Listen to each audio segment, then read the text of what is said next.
I recently noticed a trend that was so fascinating that I had to dig deeper. I don't know if you've noticed this, but Gen Z has become obsessed with the 90s. Scroll through social media and the 90s are back. Cassette tape sales are up, with more than 430,000 sold last year. I got these two pretty affordable digital cameras on eBay, and they take the best photos I've ever had in my life. Look at all these VHSs. Now, I'm used to people being nostalgic for an era that they lived through when they were kids. Like, my friends will constantly say, dude, life was so much better in the 90s. And I'll be like, no.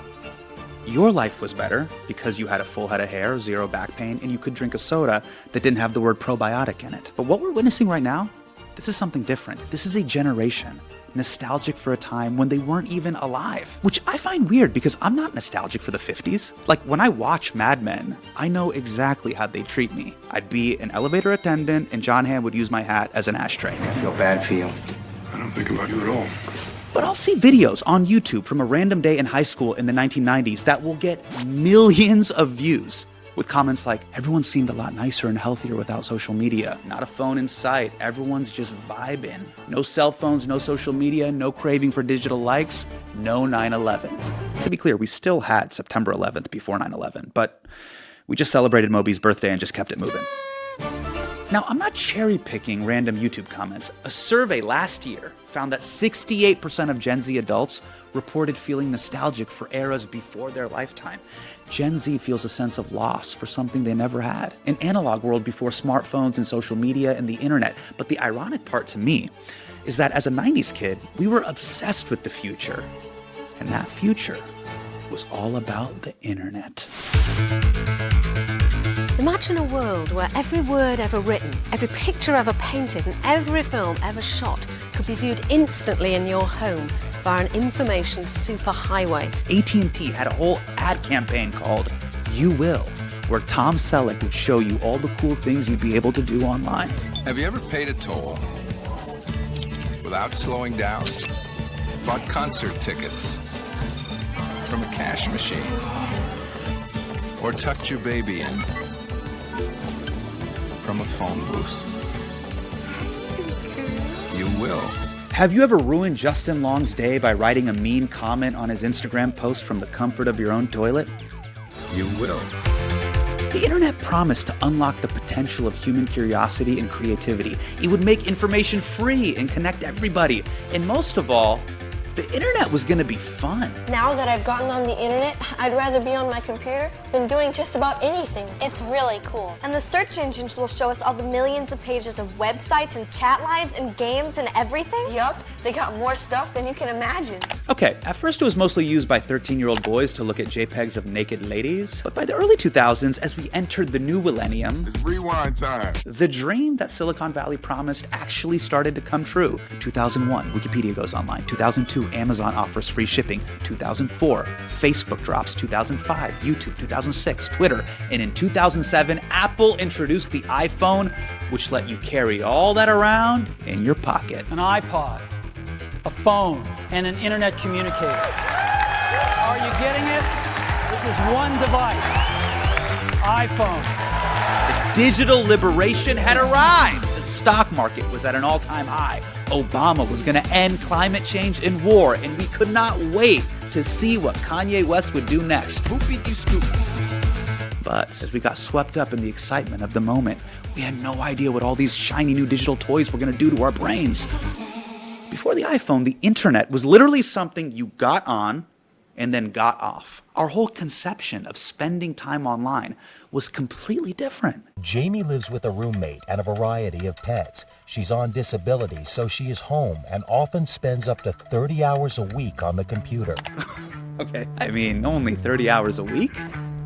This lady is crushing your New Year's resolution. By the time we got to the iPhone 8, we were all internet addicts. Checking our phones became the first thing we did when we woke up and the last thing we did before we went to sleep. Our daily lives became a constant assault of bings and dings. The internet went from something new and interesting, The future is now available. to something that completely f***ed up our world. Goodbye. Misinformation was spreading on Facebook. Radicalization was spreading on YouTube. Content moderators were getting PTSD. And more whistleblowers started sounding the alarm about the impacts of social media on mental health and how Silicon Valley was explicitly trying to get people addicted to their products. Facebook employees raising concerns about company research that revealed Instagram made 1 in 3 teen girls feel worse about their bodies and felt higher rates of anxiety and depression. Facebook has realized that if they change the algorithm to be safer, people will spend less time on the site, they'll click on less ads, they'll make less money. Since we've figured out, to some extent, how these pieces of the brain that handle addiction are working, people have figured out how to juice them further and how to bake that information into apps. Tech CEOs had spent years moving fast and breaking things, and it turned out that a lot of what they broke were people. This is the world that Gen Z inherited. They were given these cursed monkey paws, a pocket genie that can grant your every wish, but no matter which way you tap or swipe or turn, you only get more angry, more depressed, and more lonely. But there's an obvious solution, right? If iPhones are hurting us so much, we can just get rid of it. Don't have one. Except we can't.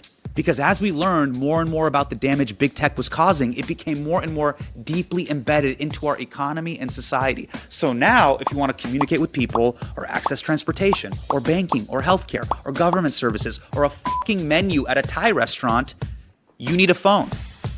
I have 8 apps to communicate to 4 people. Sometimes my wife will iMessage me to go on WhatsApp to talk to my mother. This is madness.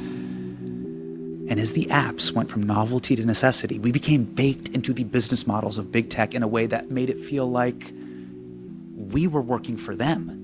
Uber and food delivery drivers were hustling for the algo, office workers having every keystroke monitored by software, surge pricing on fucking groceries, and every search, every click, every scroll that you make is getting fed into a data profile that's sold to advertisers without your knowledge. You're not the customer for Facebook. You're not the customer. You don't send a check to Facebook, but Coca-Cola does.